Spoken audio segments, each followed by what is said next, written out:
Hello hi welcome नमस्ते, मेरा नाम ऋतिक और आज हम फिर से बात करने वाले हैं एक और इंटरेस्टिंग कंसेप्ट के ऊपर। तो ये वीडियो सेमेस्टर 4 और 6 के बच्चों के लिए मोस्ट इंपोर्टेंट होने वाली है, जिनके पास सब्जेक्ट है intermediate macro economic second policy issues. तो चलिए शुरू करते हैं आज की वीडियो को और आज बात करेंगे यूनिट नंबर 3 के लेसन नंबर 1 के बारे में। यानी कि वैसे तो लेसन नंबर 5 है, पर यूनिट नंबर 3 के अकॉर्डिंग लेसन नंबर 1 है, जहां पे हम बात कर रहे थे कि issues in an open economy, यानी कि ओपन इकोनॉमी के लिए कौन कौन से इश्यूज होते हैं। जिसका लेसन नंबर 1 है ओपन इकोनॉमी मंडल फ्लेमिंग मॉडल। तो अब तक तो हम ओपन इकोनॉमी के डिफरेंट कॉजेस देख रहे थे, और जो मंडल फ्लेमिंग मॉडल है इसको मैं समझाऊंगा आपको नेक्स्ट वीडियो के अंदर। और इस कंप्लीट सीरीज के नोट्स भी ऑलरेडी प्रिपेयर हो चुके हैं with important question answer PDF. जिन बच्चों को नोट्स परचेज करने हैं वो इस नंबर पे जाए 9667836336 में व्हाट्सएप करके नोट्स भी ले सकते हैं। और हम चालू करते हैं आज का कंसेप्ट। जो हमारा आज का कंसेप्ट है वो है relation between real exchange rate and nominal exchange rate, यानी कि रियल एक्सचेंज रेट में और जो नॉमिनल एक्सचेंज रेट है उन दोनों में क्या रिलेशन देखा जाता है। ठीक है, उसके अलावा हम कुछ कंसेप्ट के ऊपर ही बात करेंगे इसके। ठीक है, तो वो समझते हैं। तो बस आज की वीडियो में सिर्फ हमारा एकमात्र यही टॉपिक होने वाला है कि हमने प्रीवियस वीडियो में जिसका इंट्रोडक्शन किया था कि एक्सचेंज रेट होता क्या है और रियल एक्सचेंज रेट क्या होता है और नॉमिनल एक्सचेंज रेट क्या होता है, आज हम उनके बीच में रिलेशनशिप की बात करेंगे। तो जिनको नहीं पता बता देता हूं, एक्सचेंज रेट का सिंपल सा मतलब ये होता है कि जब हम अपनी डोमेस्टिक करेंसी को या फिर किसी एक कंट्री की करेंसी को दूसरी करेंसी से ट्रेड करते हैं या फिर बाय करते हैं, उसको यहाँ पे क्या बोलते हैं, एक्सचेंज रेट बोलते हैं। और यहाँ पे काम आता है फॉरेन एक्सचेंज, यानी कि जहां पे हम जाके अपनी करेंसी को किसी दूसरी करेंसी में कन्वर्ट करवा सकते हैं ताकि हम फॉरेन कंट्रीज के गुड्स को या तो बाय कर पाएं या फिर अपने कंट्री के गुड्स को फॉरेन कंट्री में सेल कर पाएं। तो मेन काम किसका आता है, फॉरेन एक्सचेंज का आता है। तो अब समझते हैं कि रिलेशन क्या है रियल एक्सचेंज रेट में और नॉमिनल एक्सचेंज रेट में। और पहले कह रहा हूं भाई, किसी भी चैप्टर की वीडियो को टॉपिक वाइज देखा करो। जिसने इसका एंड का पोर्शन नहीं देखा होगा पिछली वीडियो का, उसको हो सकता है समझने में दिक्कत आ जाए। क्यों? क्योंकि यहाँ पे मैं इंट्रोडक्शन दे चुका हूं ऑलरेडी कि रियल एक्सचेंज रेट क्या होता है और नॉमिनल एक्सचेंज रेट क्या होता है और एक्सचेंज रेट बोलते किसको हैं। अब समझते हैं आरईआर यानी कि real exchange rate, NER nominal exchange rate. तो आरईआर बराबर होता है नॉमिनल एक्सचेंज रेट मल्टीप्लाई में प्राइस ऑफ डोमेस्टिक गुड, कि डोमेस्टिक गुड्स में प्राइस मतलब डोमेस्टिक इकोनॉमी में डोमेस्टिक कंट्री में प्राइस लेवल क्या चल रहा है, अपॉन में प्राइस ऑफ फॉरेन गुड, यानी कि फॉरेन कंट्री के अंदर प्राइस लेवल क्या चल रहा है। तो जब हम रेशियो चेक करते हैं तो ये तो हो गया। देखो आरईआर का सिंपल मतलब क्या है, यानी कि जो हम बात करते हैं यहाँ पे रियल एक्सचेंज रेट, उसका सिंपल सा मतलब है कि नॉमिनल एक्सचेंज रेट की मल्टीप्लाई कर दो डोमेस्टिक प्राइस लेवल से और divide by foreign price level से, यानी कि यहाँ पे हम रेशियो लेते हैं डोमेस्टिक प्राइस लेवल का और फॉरेन प्राइस लेवल का एनईआर के साथ। इतना तो मैंने आपको प्रीवियस वीडियो में समझा दिया था। अब इसके इंपैक्ट्स क्या पड़ते हैं थोड़ा सा वो समझने की कोशिश करते हैं। तो high low real exchange rate shows the foreign goods are relatively cheap and expensive, यानी कि एक्सचेंज रेट की हाई होने पे या फिर उसके लो होने पे, यानी ज्यादा होने पे या फिर कम होने पे डिपेंड करता है कि फॉरेन जो गुड्स हैं, ठीक है, वो चीप होंगे या फिर एक्सपेंसिव होंगे। And domestic goods are relatively expensive and cheap. इसका सिंपल सा मतलब ये है कि if real exchange rate is high then domestic goods be expensive. इसका मतलब अगर एक्सचेंज रेट हाई है तो जो हमारा डोमेस्टिक गुड्स है वो क्या हो जाएंगे, एक्सपेंसिव हो जाएंगे, लेकिन जो फॉरेन गुड्स है वो क्या हो जाएंगे, हमारे चीप हो जाएंगे। तो ध्यान रखना क्या बोला मैंने यहाँ पे, अगर एक्सचेंज रेट की वैल्यू हाई है तो डोमेस्टिक गुड्स भी क्या हो जाएंगे, एक्सपेंसिव हो जाएंगे, और अगर एक्सचेंज रेट की वैल्यू कम है तो डोमेस्टिक गुड्स भी क्या हो जाएंगे, चीप हो जाएंगे। ठीक है, और इसका उल्टा होता है फॉरेन गुड्स के साथ। और अगर एक्सचेंज रेट हाई है इसका मतलब क्या है कि फॉरेन गुड्स जो है वो क्या हो जाएगा, चीप हो जाएगा, और अगर डोमेस्टिक एक्सचेंज रेट लो है तो जो फॉरेन गुड्स है वो क्या हो जाएंगे, हमारे एक्सपेंसिव हो जाएंगे। तो if real exchange rate is high then domestic goods being expensive. तो अगर रियल एक्सचेंज रेट हमारा हाई होता है तो जो डोमेस्टिक गुड्स है उसका प्राइस जो क्या होता है, बढ़ जाता है, एक्सपेंसिव हो जाता है। एक सिंपल सी बात है, अगर हमारा डोमेस्टिक गुड्स एक्सपेंसिव है तो उसका सोचो हमारे नेट एक्सपोर्ट पे क्या फर्क पड़ेगा। अगर हमारे गुड्स जो हैं वो एक्सपेंसिव हो रहे हैं, इसका मतलब हम एक्सपोर्ट कम कर पाएंगे, यानी कि हमारे गुड्स की डिमांड उतनी नहीं होगी, क्योंकि प्राइस जब बढ़ता है तो डिमांड कम हो जाती है। और अगर हमारे गुड्स एक्सपेंसिव हैं, इसका मतलब फॉरेन कंट्री में उसकी डिमांड क्या हो जाएगी, कम हो जाएगी। तो देयर बी लेस एक्सपोर्ट, तो हम एक्सपोर्ट कम कर पाएंगे। तो अगर मैं सिंपल सी भाषा में बात समझाऊं तो इसका सिंपल सा मसला हमारा ये होता है कि अगर रियल एक्सचेंज रेट हमारा बढ़ रहा है, ज़्यादा है, ठीक है, तो सिंपल सी बात है एक्सपोर्ट जो है वो हमारा क्या हो जाएगा, कम हो जाएगा। यानी कि मैं कह सकते हैं कि रियल एक्सचेंज रेट में और एक्सपोर्ट में इनवर्स रिलेशन देखने को मिलता है। अगर एक्सचेंज रेट ज़्यादा हुआ तो एक्सपोर्ट क्या हो जाएगा हमारा यहाँ पे कम हो जाएगा, और अगर एक्सचेंज रेट कम हुआ तो एक्सपोर्ट जो है वो बढ़ जाएगा। इसी को बोलते हैं inverse relationship between exchange rate and exports. तो from the domestic economy and domestic economy and more imports in domestic economy that leads to less net exports। तो अगर more import अगर हम कर रहे हैं, ज़्यादा import कर रहे हैं डोमेस्टिक इकोनॉमी के अंदर, इस बात का मतलब है कि हम कहीं ना कहीं लेस कर रहे हैं अपने एक्सपोर्ट्स को। Thus there is inverse relationship between real exchange rate and net export। तो यहाँ पे हम एक बात और कह सकते हैं कि यहाँ पे जो रिलेशनशिप है रियल एक्सचेंज रेट के बीच में और नेट एक्सपोर्ट के बीच में, वो क्या है, इनवर्स रिलेशनशिप है, जो मैं पहले ही बता चुका हूँ कि अगर एक्सचेंज रेट जो है वो बढ़ रहा है तो नेट एक्सपोर्ट कम हो जाएगा, और अगर एक्सचेंज रेट कम हो रहा है यानी कि लो हो चुका है तो नेट एक्सपोर्ट बढ़ जाएगा। और वो होता है चीज़ों के एक्सपेंसिव होने की वजह से, यानी कि महंगे होने की वजह से, और चीप यानी कि सस्ते होने की वजह से।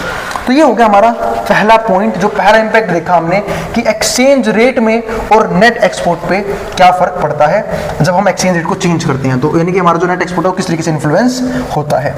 अब अगला जो पॉइंट है वो क्या है, N inverse relationship between the real exchange rate. तो यहाँ पे रियल एक्सचेंज रेट में और नेट एक्सपोर्ट में इनवर्स रिलेशनशिप देखने को मिली। अ वर्टिकल स्ट्रेट लाइन, जैसे कि ये देखो, ये हमारा क्या है, एक वर्टिकल स्ट्रेट लाइन है, ठीक है। तो पोजिशनड एट सेंटर, जो सेंटर पोजिशन है, signifies point of trade balance. तो ये क्या है, ट्रेड बैलेंस को, यानी कि यहाँ पे हमारा जो नेट एक्सपोर्ट है वो क्या है, जीरो है, यानी कि हम यहाँ पे किसी भी प्रकार का, ठीक है, यानी कि ट्रेड बैलेंस है। ट्रेड बैलेंस का सिंपल सा मतलब ये होता है कि जितना हम एक्सपोर्ट कर रहे हैं उतना ही हम क्या कर रहे हैं, इंपोर्ट कर रहे हैं। तो तभी तो हमारा नेट एक्सपोर्ट जीरो होगा। क्योंकि जिनको नहीं पता बता देता हूं भाई, जो नेट एक्सपोर्ट है उसका फॉर्मूला पता है क्या होता है, एक्सपोर्ट कितना कर रहे हो आप, उसमें से इंपोर्ट को माइनस कर दो, और जब दोनों बराबर होंगे तो दोनों क्या हो जाएंगे, माइनस प्लस माइनस होकर जीरो हो जाएंगे। तो जिसकी वजह से हमारा जो एनएक्स है वो क्या होता है, जीरो होता है। और ये शो करता है ट्रेड बैलेंस को कि ना तो हम एक्सपोर्ट ज्यादा कर रहे हैं ना ही हम इंपोर्ट ज्यादा कर रहे हैं।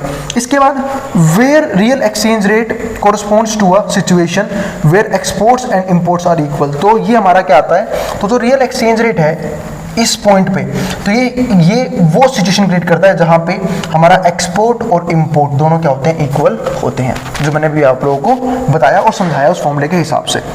तो resulting in zero net export, इसलिए नेट एक्सपोर्ट क्या होता है, जीरो होता है। चलो अब आगे समझते हैं। हाँ, तो मैं पे क्या बात कर रहा था, when real exchange rate is below this level, अगर जो हमारा रियल एक्सचेंज रेट है वो इस लेवल से बिलो होता है, ठीक है, तो यहाँ पे होगा क्या, net export turn negative. Net export क्या हो जाएगा, हमारा नेगेटिव हो जाएगा। अब एक बात समझना, अगर नेट एक्सपोर्ट नेगेटिव हुआ है, इस बात का सिंपल सा मतलब मैं कह सकता हूँ कि नेट एक्सपोर्ट नेगेटिव है, इसका मतलब एक्सपोर्ट हम कम कर रहे हैं, इंपोर्ट ज्यादा कर रहे हैं। मतलब सपोज करो हमने एक्सपोर्ट किया 500 करोड़ का, ठीक है, और जो इंपोर्ट किया हो गया 1000 करोड़ का, तभी तो नेगेटिव आंसर आएगा ना भाई। जब 500 में से 1000 जाएगा, यानी कि छोटी में से बड़ी वैल्यू माइनस होगी, तभी तो हमारा आंसर नेगेटिव आएगा। तो यानी कि एक्सपोर्ट हमारा क्या हो गया, यहाँ पे ज्यादा हो गया, और सॉरी एक्सपोर्ट कम हो गया और इंपोर्ट हमारा क्या हो गया, ज्यादा हो गया। यानी कि हम बाहर कंट्री पे डिपेंडेंट ज्यादा है और हमारे गुड्स की डिमांड जो है फॉरेन कंट्रीज में कम की जा रही है। तो वही चीज यहाँ पे है। तो net export turn negative indicating that high real exchange rate. क्यों हो रहा है, हाई रियल एक्सचेंज रेट की वजह से causes export to be less. क्योंकि हमने बात करी ना अभी कि जब भी हम बात करते हैं एक्सचेंज रेट ज्यादा होने की, तो उस टाइम पे एक्सचेंज रेट के ज्यादा होने की वजह से जो हमारे डोमेस्टिक प्रोडक्ट हैं वो क्या होते हैं, एक्सपेंसिव हो जाते हैं, तो उनकी डिमांड क्या होती है, कम हो जाती है। यानी कि जो हमारा एक्सपोर्ट है वो कम है और हमारा जो इंपोर्ट है, देखो export to be less than import.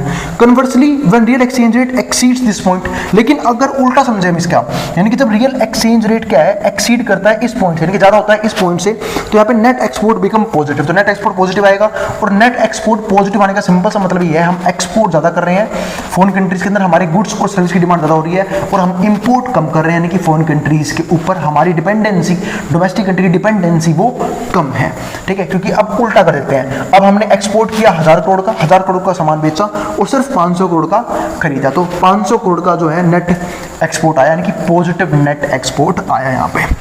ठीक है, तो ये चीज़ हो गई। Signifying that low real exchange rate, और ये क्या शो करता है, लो रियल एक्सचेंज रेट। तो टू एक्सपोर्ट सरपासिंग इंपोर्ट, इसका मतलब क्या है कि एक्सपोर्ट ज़्यादा कर रहे हैं और इंपोर्ट कम करें, एक्सपोर्ट ने इंपोर्ट को सरपास कर दिया, तो S minus I equals to next. इसकी बात बाद में करते हैं। तो यहाँ से भी क्वेश्चन आ जाता है कि हमारे लिए क्या चीज़ बेहतर है, कि जो हमारा फॉरेन एक्सचेंज रेट है वो ज़्यादा होना या कम होना, कम होना। वही चीज़ यहाँ पे है ना, अगर लो रियल एक्सचेंज रेट, अगर हमारा एक्सचेंज रेट कम होता है तो हम एक्सपोर्ट ज़्यादा कर पाते हैं और इंपोर्ट कम करते हैं, जिससे कहीं ना कहीं हमारा जो ट्रेड बैलेंस है, हम यहाँ पे ट्रेड सरप्लस के अंदर आ जाते हैं। यानी कि हम जो है वो अपने गुड्स की जो है, अपने गुड्स को, अपनी सर्विसेज को फॉरेन कंट्रीज में सेल कर पा रहे हैं एक बड़े लेवल पे, और यही नहीं, इंपोर्ट वहाँ से कम कर पा रहे हैं, जिससे कहीं ना कहीं ट्रेड जो है हमारा क्या है, सरप्लस के अंदर चला जाता है। तो अब यहाँ से फॉर्मूला आता है S minus I equals to N X. इसकी बात मैंने पिछली वीडियो में भी की थी कि सेविंग माइनस इन्वेस्टमेंट क्या होता है, नेट एक्सपोर्ट। इस बात का मतलब ये था कि मान लो हमारी सेविंग है 1000 करोड़ की, मैं एक हाइपोथेटिकल वैल्यू ले रहा हूँ, ठीक है, तो सेविंग 1000 करोड़ की, हमने उसमें से इन्वेस्ट कर दिया 500 करोड़। अब 500 भी तो मैं और इन्वेस्ट करूंगा ना, तो हो सकता है 500 करोड़ हमें पे क्या कर दे, नेट एक्सपोर्ट कर दें, कि फॉरेन कंट्री में इन्वेस्ट कर दे। तो हमने यही बात करी थी कि जब भी हमारी सेविंग्स जो है वो ज़्यादा है और इन्वेस्टमेंट कम है, इसका मतलब हम कुछ पैसा जो है वो फॉरेन कंट्रीज को दे सकते हैं, और वो हम देते हैं, यानी कि फॉरेन कंट्रीज में इन्वेस्ट करते हैं। ठीक है, तो यहां से हमारा फॉर्मूला क्या आता है, S minus I equals to N X. ठीक है, जिसको मैंने पिछली वीडियो में भी डिस्कस किया था, जिन्होंने देखी है बहुत अच्छी बात है। ठीक है, यहाँ बस कुछ टॉपिक्स अलग हैं, क्योंकि यहाँ पे हमें बात करने का मौका मिल रहा है रियल एक्सचेंज रेट के बारे में, और उसके हिसाब से हमारी इकोनॉमी पे या फिर हमारे इंपोर्ट पे, हमारे एक्सपोर्ट पे किस प्रकार का फर्क पड़ता है, वो हमने यहाँ पे डिस्कस किया। अब समझते हैं आखिरी कुछ पॉइंट्स को। जो पहला पॉइंट आता है यहाँ पे, वो क्या आता है, y if y equals to c plus I plus G, जहाँ पे c सबको पता है, क्योंकि ये फॉर्मूला इसका मतलब है एग्रीगेट डिमांड का, जहाँ पे c दिखाता है कंज्यूमर स्पेंडिंग, i दिखाता है इन्वेस्टमेंट, g दिखाता है गवर्नमेंट स्पेंडिंग। तो then it means nx equals to 0। इसका मतलब क्या है, नेट एक्सपोर्ट 0 है, क्योंकि यहाँ पे हम सिर्फ और सिर्फ बात कर रहे हैं 3 सेक्टर्स की, 3 सेक्टरल इकोनॉमी की, जहाँ पे कंज्यूमर है, इन्वेस्टर है, प्राइवेट इन्वेस्टमेंट है और गवर्नमेंट है। तो यहाँ पे nx हमारा 0 हो जाएगा। It is situation of trade balance, ये एक सिचुएशन होती है ट्रेड बैलेंस की, as domestic output is equals to domestic spending, यानी कि जो भी हमारा डोमेस्टिक आउटपुट प्रोड्यूस हो रहा है वो डोमेस्टिक स्पेंडिंग के बराबर है, यानी कि जितना हम खर्चा कर रहे हैं उतना ही आउटपुट जनरेट हो रहा है। nx हमारा यहाँ पे 0 है और s बराबर आएगा i के। देखो यहाँ पे अगर हमारा nx 0 होता है तो यहाँ पे फॉर्मूला समझो ना आप, हमने nx के लिए फॉर्मूला क्या यूज किया, हमने फॉर्मूला यूज किया s माइनस में i, सेविंग माइनस इन्वेस्टमेंट, ये हमारा बनेगा नेट एक्सपोर्ट। और अगर nx हमारा 0 हो गया तो 0 equals to s minus i। अब उनमें थोड़ी मैथ तो आप लोग आती होगी, और ये i यहाँ के प्लस का नहीं हो जाएगा, i इक्वल्स टू s आ गया, s equals to i, i equals to बात तो एक ही है।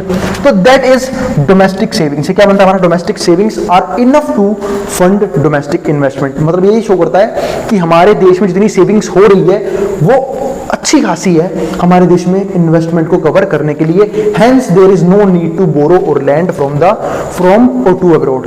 तो ना तो हमें किसी से उधार लेने की जरूरत है, ना हमें किसी को उधार देने की जरूरत है, ना हमारे पास पैसा है उधार देने के लिए। तो ना तो हम यहाँ पे बोरो कर रहे हैं, ना ही हम यहाँ पे लैंड कर रहे हैं। तो ये हमें यहाँ पे क्या मिला, बेनिफिट मिला। अब दूसरा पॉइंट, क्योंकि देखो कहीं ना कहीं हमारी जो सेविंग्स है वो हमारी इन्वेस्टमेंट के लिए कंप्लीट है, ठीक है, तो हमें किसी से उधार लेने की जरूरत नहीं पड़ रही, हमारे पास पैसा बच नहीं जाए। क्यों? क्योंकि जितना सेविंग बचता है वो हमारी खुद ही कंट्री में इन्वेस्ट हो जाता है, इसलिए नेट एक्सपोर्ट कुछ हो ही नहीं पाता। इसका मतलब कहीं ना कहीं हम जो है पैसा उधार पे भी नहीं दे सकते, तो ना हम उधार दे रहे हैं ना हम उधार ले रहे हैं।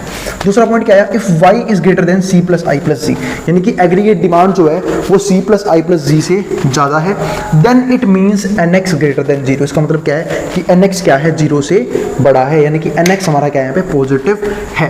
तो it is situation of trade surplus, इसको हम बोलते हैं ट्रेड सरप्लस। यानी कि ट्रेड सरप्लस का मतलब यहाँ पे क्या है कि हम जो है वो डोमेस्टिक आउटपुट तो प्रोड्यूस कर ही रहे हैं, domestic output is more than domestic spending, यानी कि हम जितनी स्पेंडिंग कर रहे हैं उससे ज्यादा आउटपुट जनरेट कर रहे हैं, है ना। यानी कि हम खुद का पेट तो भर ही रहे हैं, दूसरों का पेट ही भर सकते हैं। हमने इतना यहाँ पे सरप्लस अमाउंट में जनरेट कर लिया है चीजों को, यानी कि हमने इतनी सेविंग्स कर ली है, हम खुद के लिए तो इन्वेस्ट कर ही रहे हैं, ठीक है, दूसरों के लिए भी प्रोडक्शन कर रहे हैं ताकि हम फॉरेन गुड्स में अपने एक्सपोर्ट कर सके। क्योंकि ट्रेड सरप्लस होने का मतलब क्या है कि हम एक्सपोर्ट ज्यादा कर रहे हैं, इंपोर्ट कम कर रहे हैं। फॉरेन कंट्री से गुड्स कम खरीद रहे हैं, लेकिन अपने गुड्स और अपने सर्विस को ज्यादा से ज्यादा फॉरेन कंट्रीज में सेल कर रहे हैं। तो इसका सिंपल सा मतलब ये आता है कहीं ना कहीं हमारे ऊपर ज्यादातर कंट्रीज जो है वो क्या है, डिपेंडेंट है तो nx greater than 0 then s greater than i, इसका मतलब s ग्रेटर देन i है, जो मैंने ऊपर बात की भी थी थोड़ी देर पहले, मैं आपको ये पॉइंट समझा रहा था कि सेविंग ज़्यादा है किससे, इन्वेस्टमेंट से, ठीक है। और सेविंग इतनी फालतू है कि इन्वेस्टमेंट कम करके हम फॉरेन कंट्रीज के अंदर भी फंडिंग कर पा रहे हैं, फॉरेन कंट्रीज में भी इन्वेस्टमेंट कर पा रहे हैं, वहाँ भी प्रोडक्शन कर पा रहे हैं। That is domestic savings are more than enough to fund domestic investment.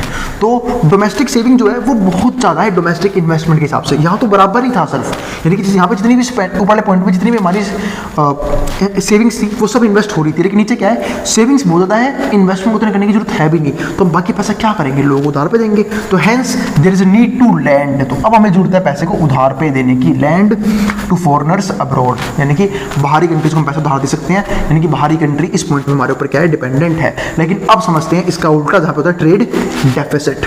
तो if Y is greater than C plus I plus G, यानी कि एग्रीगेट डिमांड कम है इससे, it means that nx less than 0, इसका मतलब सिंपल सा मतलब क्या है कि nx जो है वो क्या है, 0 से कम है, ठीक है।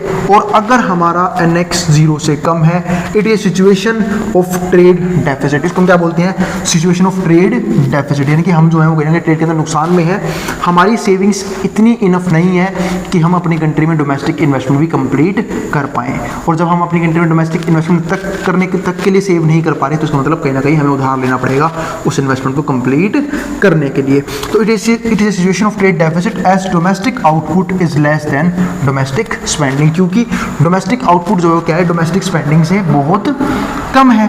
तो nx हमारा यहाँ पे क्या आया, लेस देन 0, यानी कि नेगेटिव है, एंड जो हमारा s है वो लेस देन है i के, यानी कि सेविंग कम है इन्वेस्टमेंट से। और जब सेविंग कम है इन्वेस्टमेंट से, that is domestic savings are not enough to fund domestic investment, यानी कि हम कह सकते हैं कि जो डोमेस्टिक सेविंग्स है वो कंप्लीट नहीं है, इनफ नहीं है डोमेस्टिक इन्वेस्टमेंट करने के लिए, and hence there is need to borrow for foreigners abroad. तो अब हमें जरूरत है कि हम जो है यहाँ पे क्या करें, बोरो करें, कहाँ से, दूसरी कंट्री से, फॉरेन कंट्री से, अब्रॉड से। तो ये हमारे पास एक पॉइंट आया। अभी लास्ट ग्राफ है, ये हमारा है सेविंग माइनस इन्वेस्टमेंट का ग्राफ, इसको हम बोलते क्या है, नेट एक्सपोर्ट, जो कांस्टेंट है, ये हमारा नेट एक्सपोर्ट, ये भी नेट एक्सपोर्ट, ठीक है। और ये एस माइनस आई, और ये हमारे पास जो है ना, ये सॉरी ये रियल एक्सचेंज रेट को शो कर रहा है ये, ठीक है। बाकी समझते हैं, shows a vertical line showing the savings and investment, जो क्या दिखा रही है, सेविंग और इन्वेस्टमेंट को दिखा रही है, सेविंग एंड इन्वेस्टमेंट डिफरेंस और नेट कैपिटल आउटफ्लो, और यही नहीं नेट कैपिटल आउटफ्लो को भी दिखा रही है। क्योंकि मैंने आपको ये बात समझाया था पिछली वीडियो में कि जब भी हमारे पास सेविंग ज़्यादा हो और इन्वेस्टमेंट कम करनी पड़ रही है, यानी कि सेविंग का कुछ हिस्सा बच रहा है, अब उस बचे हुए कुछ चीज़ों को कहीं ना कहीं तो लगाना पड़ेगा ना, तो हम क्या कर सकते हैं, फॉरेन कंट्रीज़ को उधार दे सकते हैं। सेम वही बात है जैसे हम अपने घरों में खर्चा करते हैं, अगर हमारी इनकम जो है वो ज़्यादा होती है, ठीक है, और हमारे एक्सपेंडिचर्स कम होते हैं, कुछ पैसा सेव हो रहा है, अब उस सेविंग वाले अमाउंट में से कुछ को हम इन्वेस्ट कर रहे हैं, लेकिन कुछ सरप्लस अमाउंट बच रहा है, उस पे हम उसको जो है कहीं ना कहीं वो उधार पे देते हैं, ताकि हमें वहाँ से भी इंटरेस्ट वगैरह मिल पाए, ठीक है। वही चीज़ यहाँ पे है। तो shows a vertical line showing the savings and investment difference और net capital outflow, it is a vertical line, is neither the savings nor the investment is function of real exchange rate. और ये बिल्कुल vertical line है, यानी कि constant है ये, क्यों, क्योंकि ना तो ये फंक्शन है रियल एक्सचेंज रेट का और ना ही इन्वेस्टमेंट का। तो net export is a downward sloping curve, लेकिन जो नेट एक्सपोर्ट है यानी कि NX है, वो बस क्या है, डाउनवर्ड स्लोपिंग कर्व है, showing inverse relationship between net export and real exchange rate. और ये क्या शो करता है कि, और ये इसलिए डाउनवर्ड स्लोपिंग है क्योंकि यहाँ पे दिखता है inverse relationship between real exchange rate and net export, क्योंकि अगर रियल एक्सचेंज रेट बढ़ा तो नेट एक्सपोर्ट कम हो जाएगा, क्योंकि रियल एक्सचेंज रेट का बढ़ने का मतलब यहाँ पे क्या है कि कहीं ना कहीं हमारी चीज़ें लोगों को महंगी लग रही हैं, डोमेस्टिक चीज़ें लोगों को एक्सपेंसिव लग रही हैं, तो लोग जो है हमारी चीज़ों को नहीं खरीदेंगे, एक्सपोर्ट कम होगा। और अगर रियल एक्सचेंज रेट कम हुआ तो सिंपल सी बात है, एक्सपोर्ट हमारा क्या हो जाएगा, बढ़ता चला जाएगा, क्योंकि अगर रियल एक्सचेंज रेट कम हुआ है कि हमारी चीज़ें चीप लग रही है लोगों को, तो लोग हमारी चीज़ों को बाय करेंगे। आज चाइना ने अपने आपको प्रोडक्शन हब बना लिया है, लेकिन कैसे बनाया, उसके प्रोडक्ट सबको पता है, यूज एंड थ्रो प्रोडक्ट होते हैं कि यूज़ करो और फिर फेंक दो, यानी कि वो जो प्रोडक्ट है वो काफ़ी चीप क्वालिटी यूज़ करता है उसकी, यानी कि चीप प्राइस पे सेल करता है, ठीक है, ताकि लोग जो है ज़्यादा उसके प्रोडक्ट की तरफ अट्रैक्ट हो सके। तो वही चीज़ यहाँ पे है, showing inverse relationship between net export and real exchange rate. Equilibrium is when both these curve intersect and there is trade balance. और ये इक्विलिब्रियम कब होगा, जब ये दोनों कर्व इंटरसेक्ट करेंगे और यहाँ पे ट्रेड बैलेंस मौजूद होगा in the economy. This is real exchange rate, इसको क्या बोलते हैं, रियल एक्सचेंज रेट बोलते हैं। तो उम्मीद है आपको सारे पॉइंट क्लियर हो गए होंगे। अब हम मिलेंगे अगली वीडियो के अंदर। यहाँ हमने बात कर ली है किसके बारे में, relationship between real exchange rate and nominal exchange rate. थोड़ी सी टेक्निकल चीज़ें ज़्यादा थी, ठीक है, मैथमेटिकल चीज़ें ज़्यादा थी, हो सकता है समझने में थोड़ी सी दिक्कत आई हो, तो वीडियो को अगेन देख लेना। फिर भी कोई भी क्वेरी हो, कोई भी टॉपिक हो, कोई भी डाउट हो, आप कमेंट बॉक्स में कमेंट कर देना, मैं उस क्वेरी को सोल्व करने की पूरी कोशिश करूँगा। और अगर ज़्यादा डाउट्स आते हैं बच्चों को तो मुझे बता देना, कोई दिक्कत नहीं, मैं इस कंप्लीट टॉपिक के ऊपर दोबारा वीडियो शूट कर दूँगा। अब मिलेंगे अगली वीडियो के अंदर जहां हम बात करेंगे इसके नेक्स्ट कंसेप्ट के बारे में। और अगर भाई वीडियो पसंद आई हो तो वीडियो को लाइक के बिना मत जाना और चैनल को सब्सक्राइब भी कर देना ऐसी वीडियोस के लिए, और उन बच्चों में शेयर भी कर देना जिन बच्चों का एग्जाम होने वाला हो सेम सब्जेक्ट का। और नोट्स के लिए आप इस नंबर पर व्हाट्सएप करके नोट्स भी ले सकते हैं, आप जिसको जो उतारना उतार सकते हैं, मैं बोर्ड के सामने से।